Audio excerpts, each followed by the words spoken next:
All right.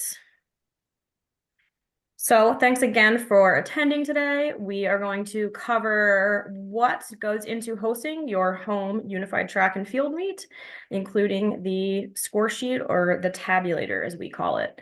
Again, don't hesitate, to drop questions into the chat as we go through. We'll also open it up to discussion at the end, and you can ask questions there as well. So today we will cover the hosting responsibilities. So what your responsibilities are for hosting a meet, what volunteers you will need to host your meet, details, how our scoring process works, and the equalizer, which is part of the scoring process. All right, hosting responsibilities. So ahead of time, you need to determine a meet director. This is one person that is responsible for setting up the meet. This should not be the head coach. Your responsibility the day of the meet is to coach their team, to be there for their students. So the meet director can be an AD, an assistant AD, maybe it's the varsity boys track coach who is helping out that day, but you just want someone who's kind of running the show behind the scenes. The host school also needs to recruit meet workers or volunteers. We'll go a little more in depth in a future slide on what those roles are.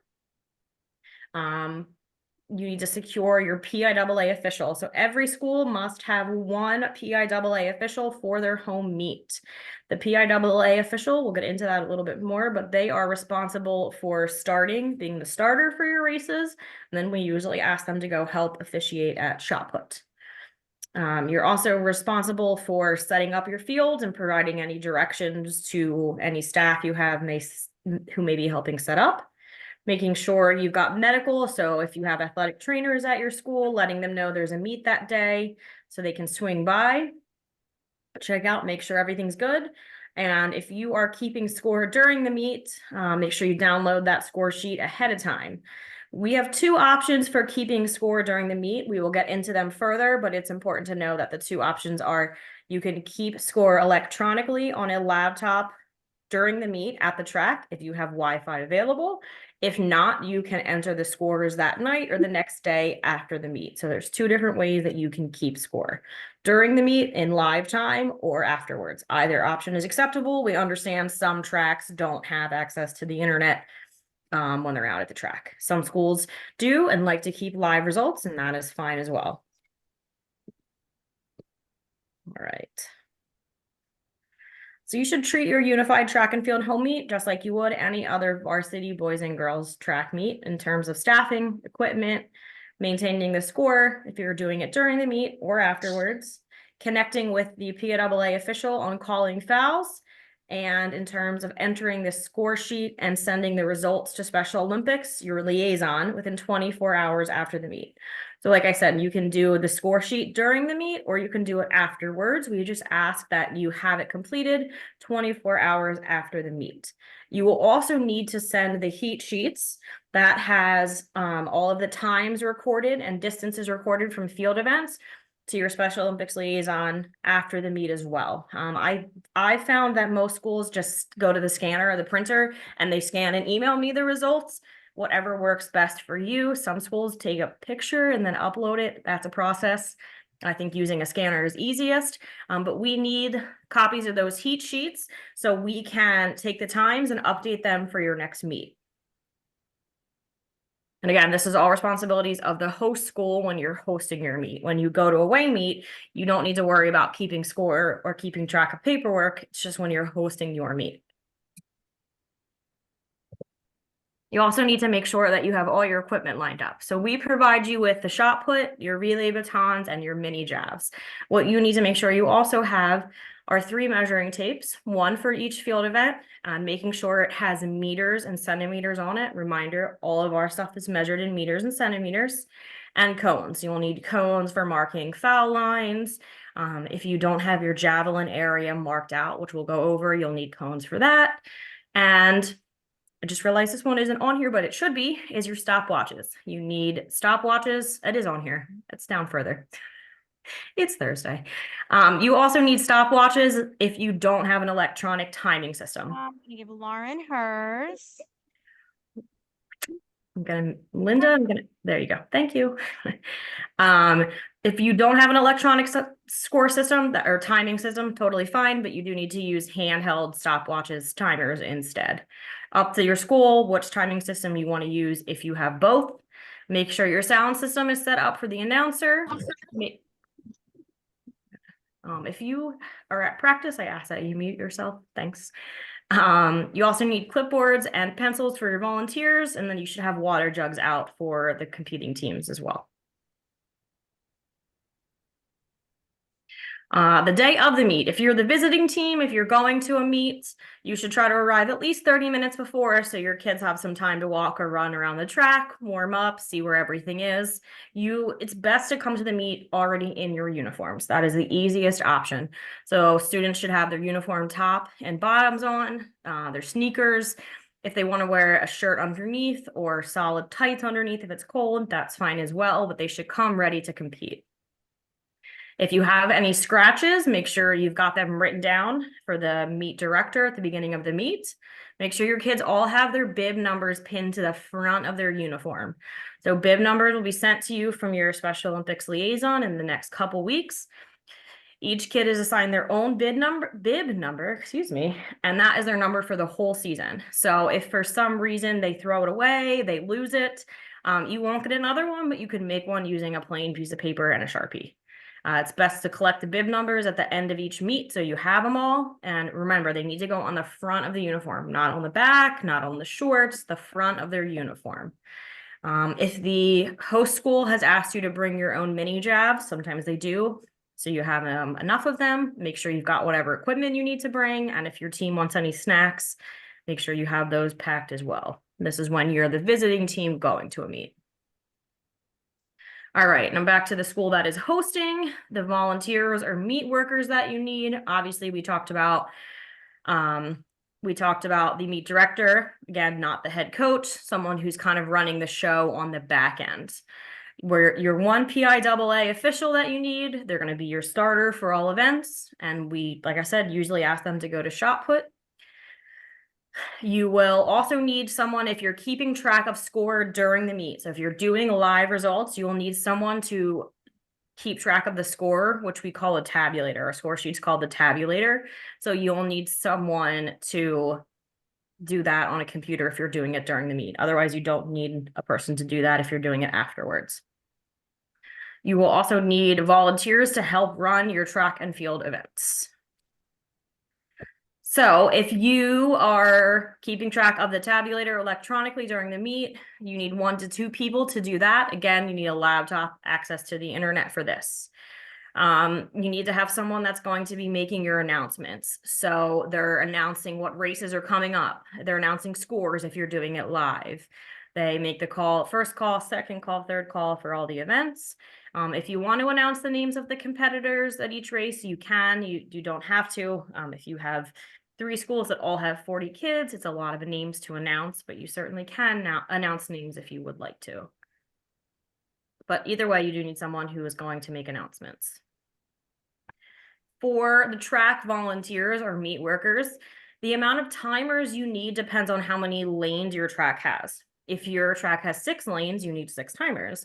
If your track has 8 lanes, you need 8 timers. So it's just Linda Gitsky, I'm going to mute you. Just depends on how many lanes your track has for how many timers you need. Again, if you have an electronic score system, you don't need hand timers, but you need to have the people who know how to work the timing system at your meet. You also need 1 person, or you can use 2 if you want, but at least 1 person who writes down the finish times for each runner on the heat sheet. So the people who are timing after their runner has crossed and they stop their watches, they go over to the recorder and they give them the time for their runner. The recorder writes it on the heat sheet. You need 2 people to stage participants and heats behind the starting line. Coaches can do this as well. Coaches from the visiting schools can jump in and help with this. I've seen that happen at many schools. So all of our heats go from the slowest times to fastest. So your first heats will be slowest, and what we'll do is we'll line up heat 1, heat 2, heat 3, heat 4. We line them up on the track behind the starting line for the 100. For the 400 and the 800, usually there's only one heat of the 800, but for the 400, we'll line them up next to the starting area for the 400. It's helpful to have someone as a marshal on the straightaway to ensure track security and safety. I've also seen schools take their hurdles and line the side of the 100 straightaway with hurdles to prevent anybody from running onto the track or anything along those lines. And reminder that PIAA official as the starter. For your field roles, just one thing to keep in mind, if you have meat workers that are staying the whole time, take your timers and then make those your field workers. So if you have 6 or 8 timers and they're there for the whole meet, they can also be meat workers for the field events, because our field events don't happen at the same time as running events. We'll review that in a couple slides, but just keep in mind that your timers can then go have field event assignments after the 100, 400, and 800 are over. So for the shot put, we recommend 2 people to measure, 1 person to record, and 1 person to retrieve shot puts. I've been to meets at some schools where coaches jump in and help where needed. If they need to bring their javelins back for students, bring their shot put back, whatever it takes to make it work. For the long jump, 2 people to measure, 1 person to record and call fouls, and then someone to rake the pit. It's important that your volunteers or your meat workers are willing to announce or call when there's a foul. A lot of the times volunteers think, oh, this is Special Olympics. It's so nice. I'm not going to tell that kid they stepped over the line. In doing that, we aren't helping our students, both with and without disabilities, grow. We're saying, oh, we can't teach them anything. We can't tell them they're wrong. We're not going to help them get better. So it's extremely important that your meat workers are willing to say, hey, John, that was a foul. Your foot came over the line, but you have 2 more attempts. Pay attention to it on your next attempt. So volunteers, at least 1 volunteer at each event does need to be comfortable announcing when a foul has occurred.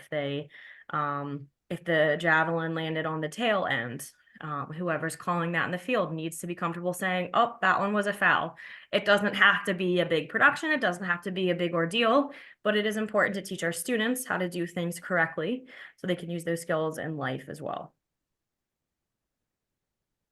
For mini jav, again, 2 people to measure, someone to record, call fouls, and then people to return the jabs to the throwing area.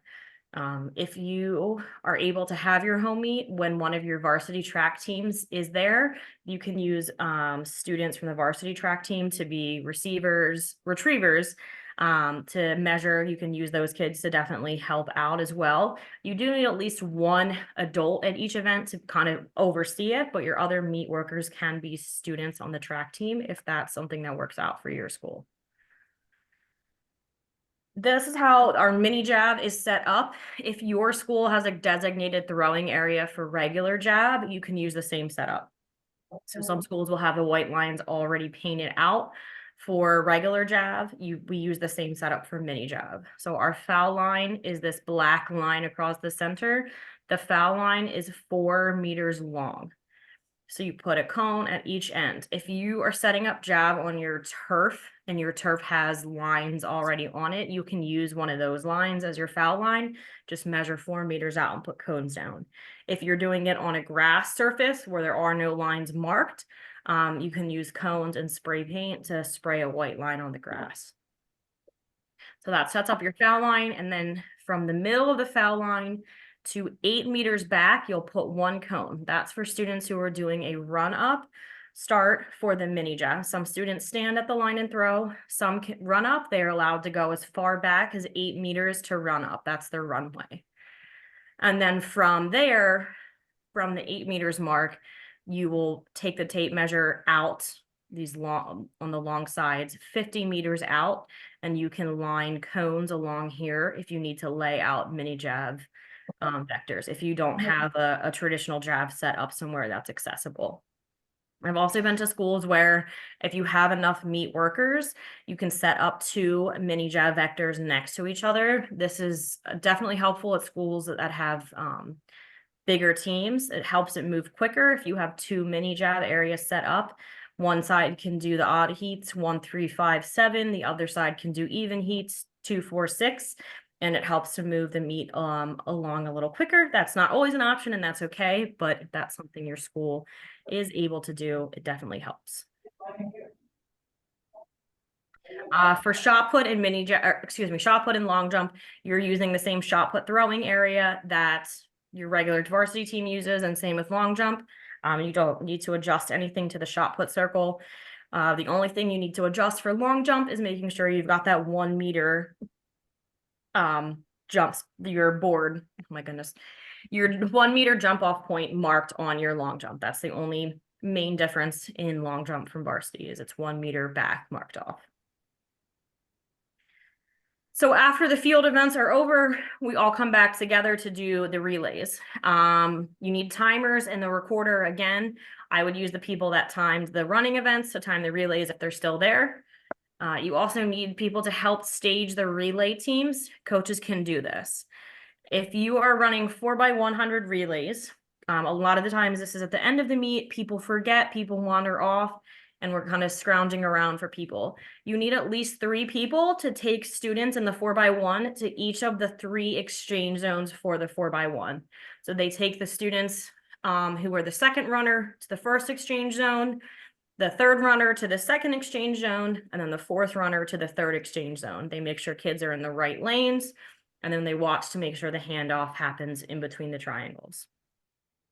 That's definitely something that you need to keep in mind. Like I said, oftentimes it's the end of the meet, we're scrounging to find people to help take kids to exchange zones.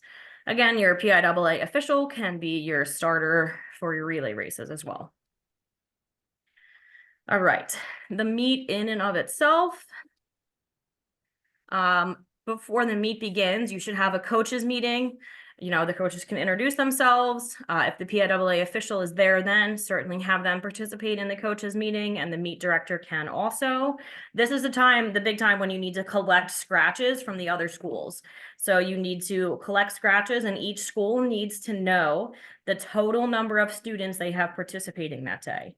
So say you have 31 kids on your roster, but 2 are absent and you only have 29 that day.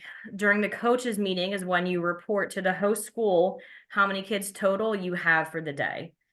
It's also a chance to give reminders or any info, such as our mini jab is out the back gate and down the hill, or our shot put circle is to the right of the field. And a time for schools to ask questions as well. So again, we do all of our running events first, all heats of the 1, all heats of the 4, all heats of the 8, and then we break up and go to field events at the same time. So there's no open pits in unified track and field. All the students compete in their field events together at the same time. So everyone goes to shot, everyone goes to jab, everyone goes to long jump all at the same time. And then we all come back onto the track for the relays. The 4x1 is first, and then the 4x400. Just some reminders for the track events. In the 100 and 400, runners need to stay in their lanes. If they impede someone else's race by cutting in front of them, stopping in front of them, or in the 400, if they cut in and they run less distance, those are DQs, so they don't get a recorded time and they don't count for points.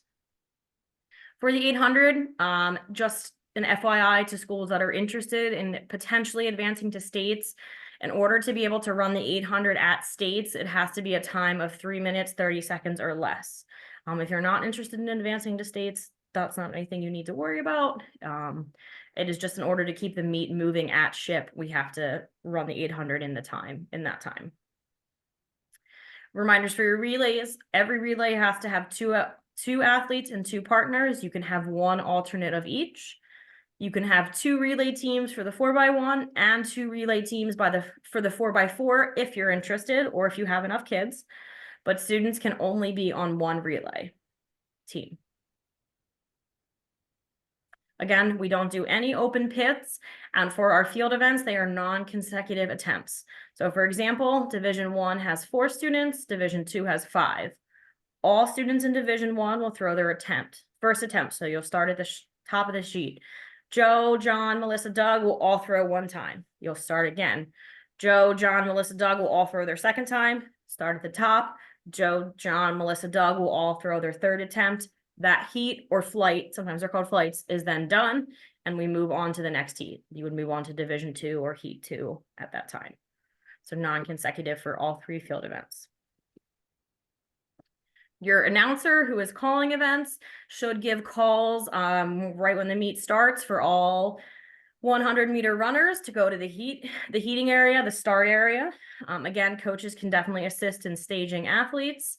The 100 needs the most staging because we usually have the most kids in the 100. When there's about 5 heats of the 100 left, the announcer should start making their first calls for the 400. When there's about 2 heats of the 400 left, start making first calls for the 800. Once the last heat of the 800 has started, the announcer can start making calls for students to head to their field events. And then they can make calls for the relays to begin their warm-ups when there's about 5 heats left in field events. Weather issues. So at practice, if you hear thunder or see lightning, you are required to stop practice for 30 minutes. If at 25 minutes and you see thunder or, oh my goodness, if you see lightning or hear thunder, you need to start the 30-minute count over. Even if the sky is clear or there isn't rainfall, there can still be thunder and lightning present.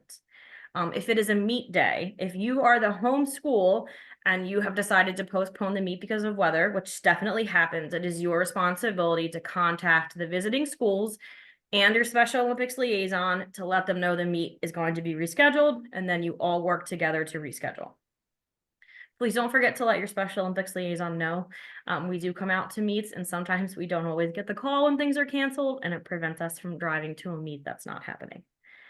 During the meet, the PIAA official and or the athletic director can make the call if thunder and or lightning start during a meet.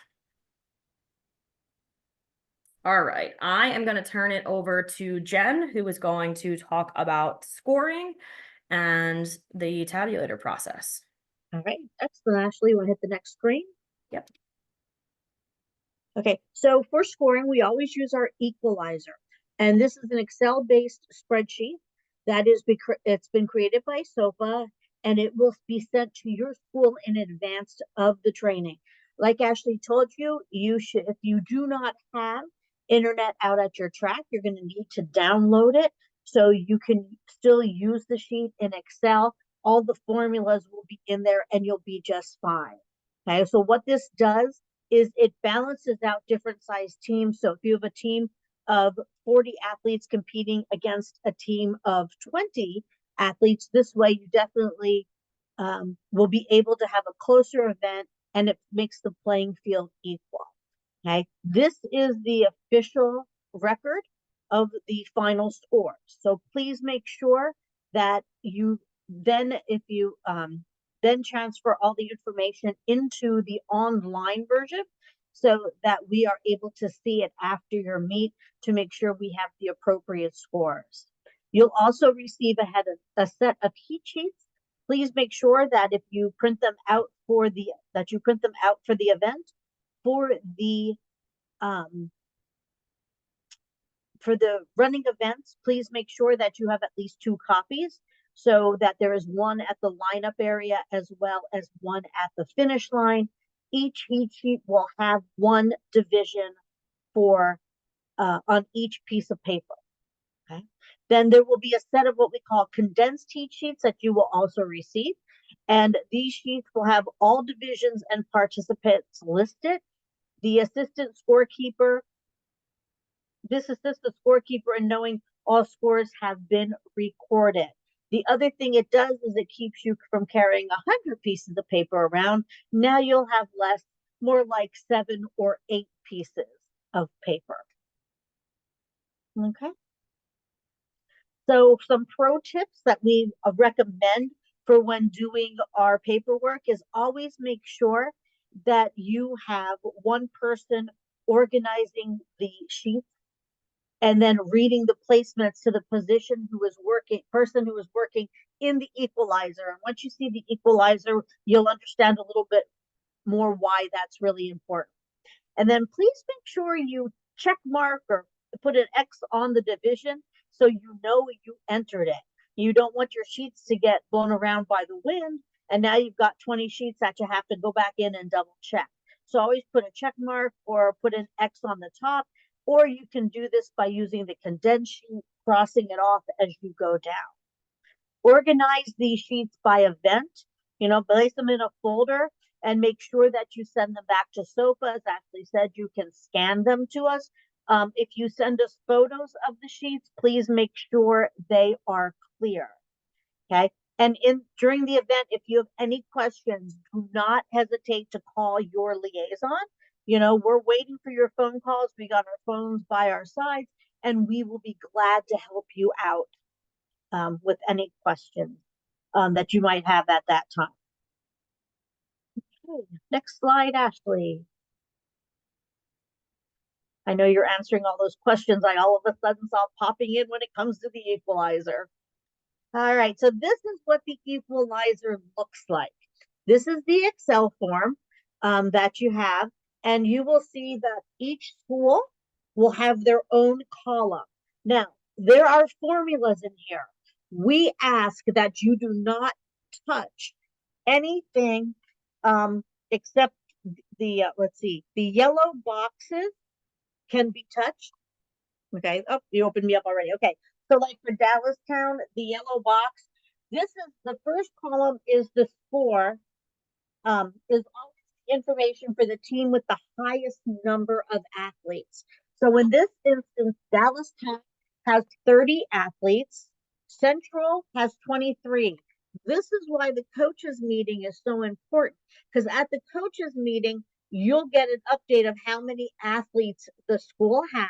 And then the school will come in and update these yellow boxes. So Central has 23, and New York, West York has 20, Susquehanna 17, Red Lion has 15. Oh gosh, and it goes on and on. Okay, so I think there this are was a a lot of championship. schools this meet. This must have been a championship. Typically, All there's right, only 3. go back to the very first rows. We'll just do these 3. Yes, but I need all of Dallastown. Yep, hold on. There we go. There we go. Okay, so as you see, Dallastown is getting no additional points because they have 4 more participants than any other team does. Okay, so this is why there is no blue box. Central has 23, so since there are 4 less, then you will see that they're going to get additional points.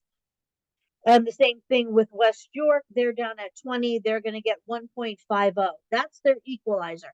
And as you can see, it's added to all the point values down at the bottom. We even have all the ties for you of what the points will be.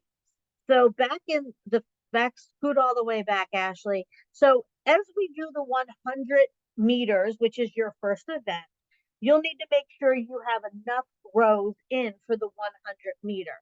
You can insert rows. The formulas will drop and follow you through adding the rows. And all you do is simply put a 1 in the box. It's always a 1. So if in the first division, Dallastown gets a 1, let's say Central gets the 2, we put a 1 in there too, and then back to Dallastown for that third, they get a 1. If you scoot all the way down to the bottom, oopsie, too far down. There we are. You'll see that here's the first place with the 1 in column B. There's the third point, and then you'll see the point coming in. Okay. On Central, they took a second place. You see the 1 for the second, and there are the additional points, and then their final score is already in place. Okay, so this will add up as you go, but you can only put 1s in. If you would put a 2 in, it's going to give you credit for, let's put a 2 right there.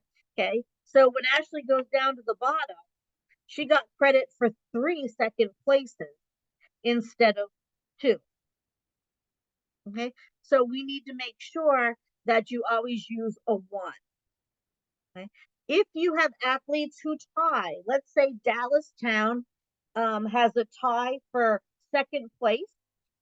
Okay, nope, over here, Ashley, in the tie. you put the ties in the I box, okay? And then Central tied with them, so we put a 1 in there, okay? If you scoot down to the bottom, you will see that it will give you the points for your tie, okay? So everything continues to add up as you go, but again, you can only put ones in. Hold this until the bus comes, or do you want to? Okay? I'm gonna ask if there are any questions and open it up before we go out of here, Ashley. Anybody have a question on this? No one has posted anything about the tabulator. What's important to remember for the tabulator, this is new this year, is that the tabulator points are counting towards who will advance to your league championship. So like Jen was saying, your point totals will add up here throughout the meet. The team that comes in first place will be awarded 3 points for first. The team that comes in second overall, 5. Sorry. The team that comes in first gets 5. The team that comes in second gets 3. And then the team that comes in third gets 1. So your overall score does matter this year. That is going to determine who advances to the league championship, is the top teams in your league based on your points, overall points earned at a meet for first, second, and third place. Actually, we'll go up column A, and she'll show you every event is listed here. Yeah. There's the 400, the 800, and again, insert a row if need be to get them in there. Right, to make sure you've got everyone in there. So now can you see why it's important that you have 2 people reading the score sheets, one saying Dallastown first place, Central second place, West York third, or Dallastown first and second, Central third. So it's important that you have 2 people, they're double checking each other as you read through it, okay? Please do not change any of the numbers in the blue boxes, okay? If you change the numbers in the blue box, we do have a problem, okay? It'll mess up your entire sheet. Someone did ask, this is what we fill out after your home meet. Yes. So the host school, the home school is responsible for filling out this tabulator at their meet. Like Jen talked about, if you have a computer that you can bring out to the track and you have the volunteers to do it, you can enter the scores as the meet is going on. So after heats are finished, someone is bringing the person at the computer the heat sheets and they're entering the scores as you go. That's an ideal situation. It's great to have live results. It's great to know at the end of the meet who's in first, second, and third as a team. But we do understand some schools don't have that option. So if that's the case, we ask that within 24 hours after the meet, you update the score sheet so everyone can know the results from the meet.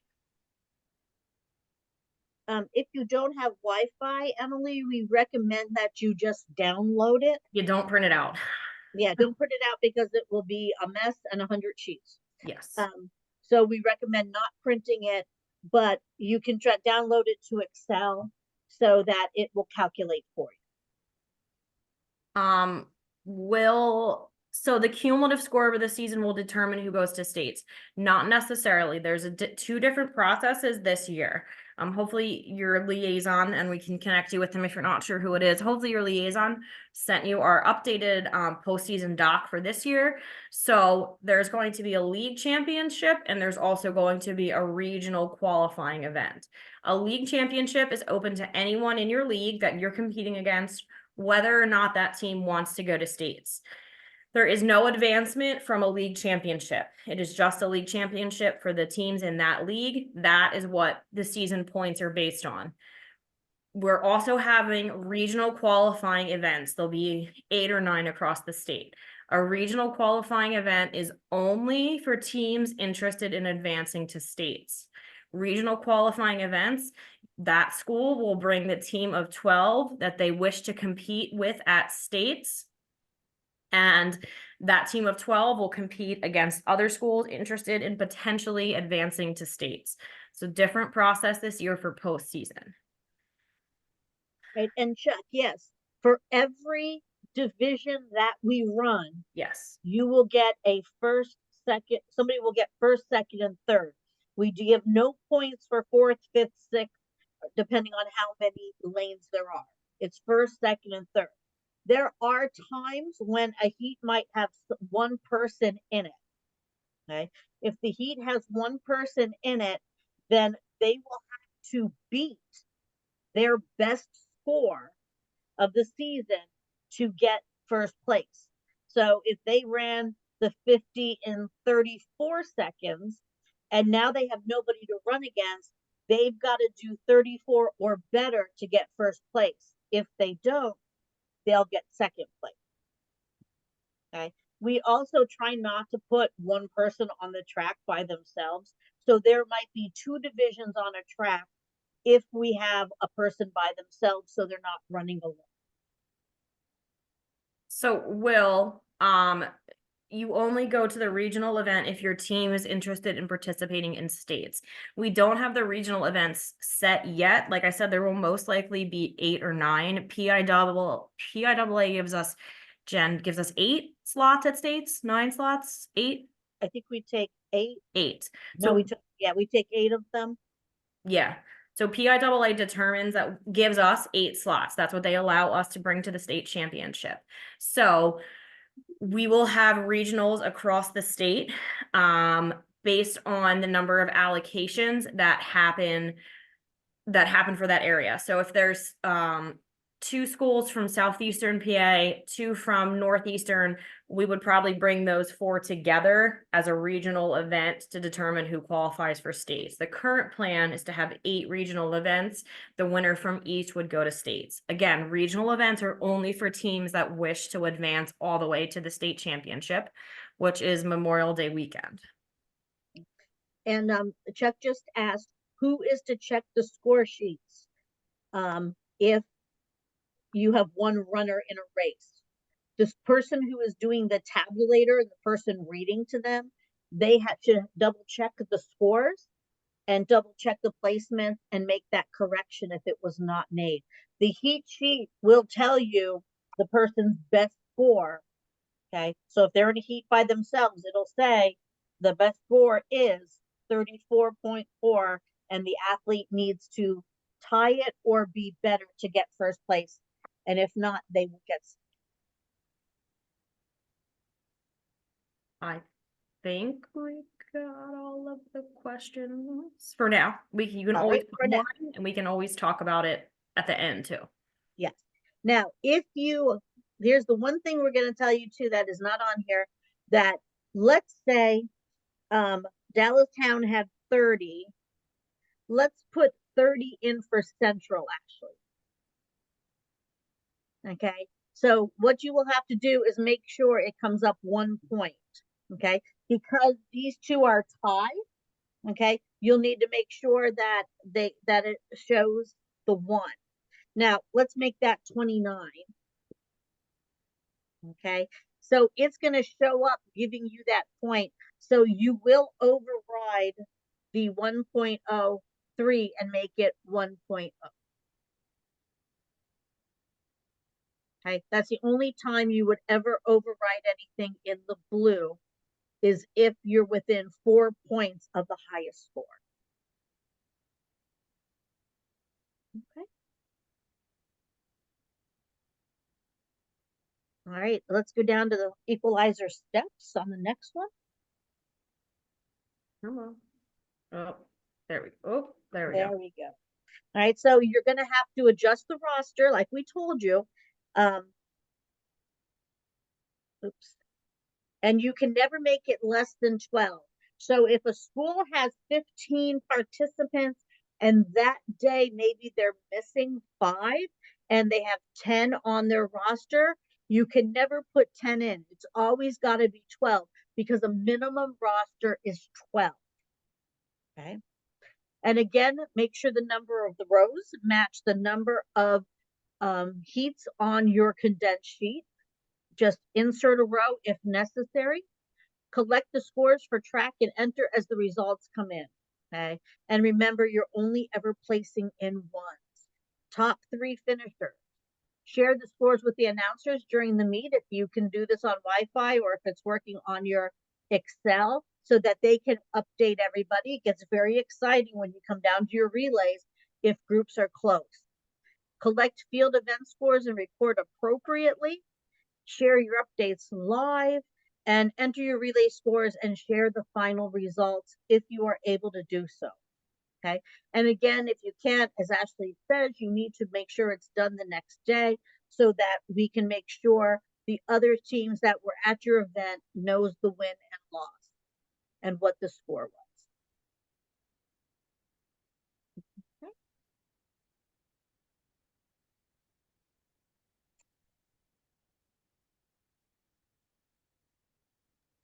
I'm going to stop sharing at this point and just open it up for general questions if anyone has any more that we didn't cover in the chat.